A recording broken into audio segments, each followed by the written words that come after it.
Eu acho que esse mistério das pesquisas continua. Quem sabe ele vai ser revelado algum dia. Quem sabe essas pesquisas são feitas no metaverso. Não há muito o que comentar sobre pesquisas que continuam contrariando a realidade das ruas, continuam dobrando a aposta. Quanto mais o presidente Bolsonaro demonstra força e apoio onde realmente importa, no mundo real, mais as pesquisas dão o candidato do PT na frente. É um fenômeno. A economia esse ano vai ter um recorde de crescimento. A gente viu o presidente Bolsonaro dizer isso na ONU, PIB de 3% enquanto o mundo mergulha em recessão. Inflação no Brasil menor do que a inflação nos Estados Unidos e no Reino Unido. A Bolsa brasileira hoje tem menos volatilidade do que a Bolsa americana. Prestem atenção nisso. Foram criados milhões de empregos, desemprego está em um nível mínimo. E ainda assim as pesquisas colocam o candidato do PT na frente. Quanto mais o presidente Bolsonaro realiza, quanto mais ele mostra de resultados, quanto mais apoio ele tem nas ruas, mais o candidato do PT cresce. É um mistério, a minha opinião, né? É apenas de que o objetivo dessas pesquisas não é medir nada. O objetivo dessas pesquisas é influenciar a decisão de voto. Os últimos números têm apontado um crescimento do ex-presidente Lula, Thiago. As pesquisas funcionam sempre porque a ciência, a matemática, a estatística por trás disso, elas só não funcionam no bolsoverso.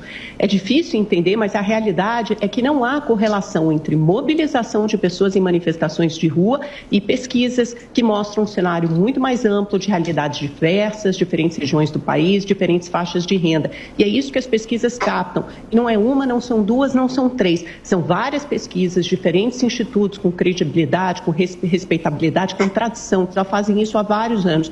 E todas divulgadas nesta semana têm apontado para a mesma direção, ou seja, um crescimento do presidente Lula e uma aproximação dos 50% dos votos válidos. Se ele conseguir 50 mais 1 dos votos válidos, consegue vencer no primeiro turno. Então, para nos debruçar, mergulhar rapidamente nos números da Quest, e até seguindo o fio no Twitter do Felipe Nunes, que é o responsável pela pesquisa, que mostra muito claramente que há uma má notícia para o presidente Bolsonaro, porque nas últimas pesquisas Quest, nas últimas rodadas semanais, ele vinha conseguindo diminuir essa distância do Lula. Passou por uma distância de 12 pontos de diferença entre os candidatos, para 10, depois para 8, só que a má notícia é que voltou a subir para 10 essa distância. E por quê? Porque o presidente Bolsonaro parou de crescer entre os evangélicos, não chegou aos 80% dos votos no segmento almejados por sua campanha, parou de crescer não cresceu entre quem ganha Auxílio Brasil, ou seja, essa política pública não surtiu o efeito almejado pela campanha. A sua rejeição continua muito alta, 10 pontos a mais que o ex-presidente Lula, em torno de 54%, 55% dos brasileiros não votariam em Bolsonaro de jeito nenhum. No caso específico das mulheres, essa rejeição é ainda maior. E no Sudeste também não houve a reversão que a campanha tanto gostaria. Os candidatos estão tecnicamente empatados, segundo a Quest, com 38% das intenções de voto, sendo que o presidente Bolsonaro venceu nessa região em 2018. Portanto, más notícias para ele. No Nordeste, Lula é franco favorito, com 60% das intenções de voto. No Sul, é a única região do país em que Bolsonaro lidera, com 45% contra 34%. E mesmo assim, não é uma liderança tão fragorosa, uma vantagem tão fragorosa assim. A Amanda diz que as pesquisas têm matemática por trás. É o mínimo que se espera de uma pesquisa, que tenha alguma matemática. Agora, o que isso quer dizer? Nada. Eu recomendo para quem quer saber o que significa um livro, é pequenininho, chama-se Como Mentir com Estatísticas. Dá para comprar na Amazon, é baratinho. Se a gente vai falar de números, vamos falar de números. O presidente Bolsonaro tem 50 milhões de seguidores nas redes sociais, versus 17 milhões do candidato do PT. É mais um número, é matemática. Quero lembrar que as mesmas pesquisas que têm essa matemática e essa ciência por trás falharam completamente em 2018. Vou lembrar daquele matemático da USP, se eu não me engano, que disse que a eleição do Haddad tinha probabilidade de 99%. Já que a gente está falando da Quest, a gente tem que fazer aquela lembrança de que o dono da Quest foi marqueteiro do PT nas campanhas de 2014 e 2018. E vamos lembrar, quem é o IPEC? O IPEC era o antigo IBOPE, que errou tanto em 2018, que teve que mudar de nome.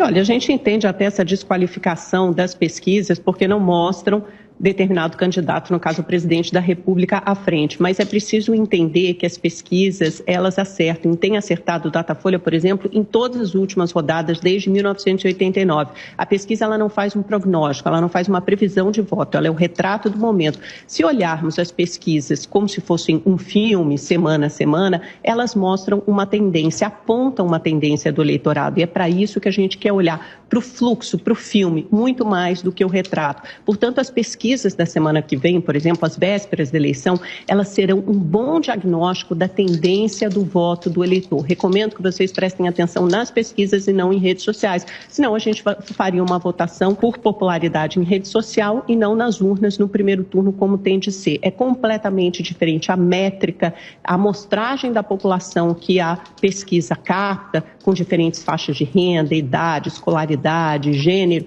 do que por exemplo, uma rede social. Isso não tem o menor valor estatístico, o menor valor matemático. O Mota sabe muito bem disso, porque ele é economista. E quando a gente fala que as estatísticas, os números podem ser distorcidos para para tentar apontar determinado fato, é verdade. Mas quando a gente olha todas as pesquisas apontando na mesma direção de institutos, de novo, com credibilidade, a gente precisa entender que elas apontam, sim, um caminho. Não adianta tentar desqualificar o mensageiro, o interlocutor. Esse tem sido um método, é um método do bolsonarismo. Da mesma forma que eles desqualificaram a vacina e disseram que a cloroquina que funcionava, da mesma forma que eles desqualificam e descredibilizam as urnas eletrônicas e da mesma forma que tentam descredibilizar as pesquisas, porque mostram o candidato atrás. A verdade saberemos no dia 2 de outubro, no primeiro turno. Olha, eu não estou desqualificando ninguém. A gente não pode se refugiar nesse argumento, porque não funciona. Bom, só para esclarecer, eu não sou economista, eu sou engenheiro, estudei muita estatística na faculdade